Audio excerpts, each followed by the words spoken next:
Thank you so much for tuning into Lock It with I Am Locs. So today with case study 4, I had lock extension repair. Basically, that's when I take the work of somebody else and basically undo it and then redo it. So these were the lock extensions that she was working with, and this is what I turned them into. So I just had to make them more cohesive. When she started them, she was at a stage 1. She did a lock start with her lock extension. So her locks were actually in stage 2, and I had to progress them to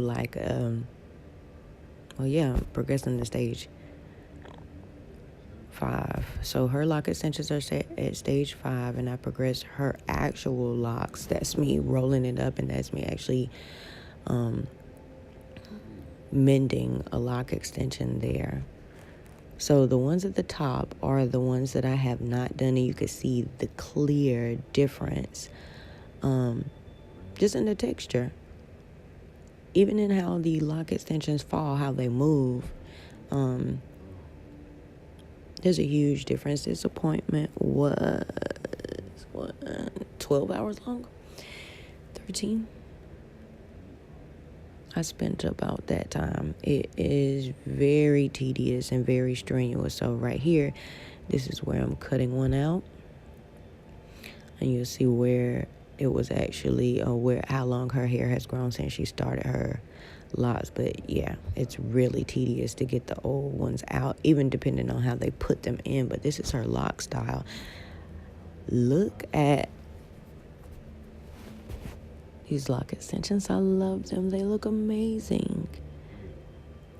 I really do. And it gave her a set of locks that match. I was really proud of this job. I really was. And the time it takes is not too long at all for an excellent job. Look how they fall. That's beautiful. Man, I love dark hair anyway.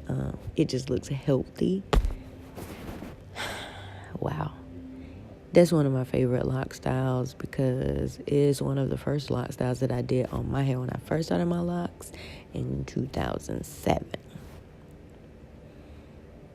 You should just coil it up until it just stayed. And she couldn't believe it, but she loved it. Thank you so much for watching. Have a good day. Visit iamlocs.com/locs for more lock case studies.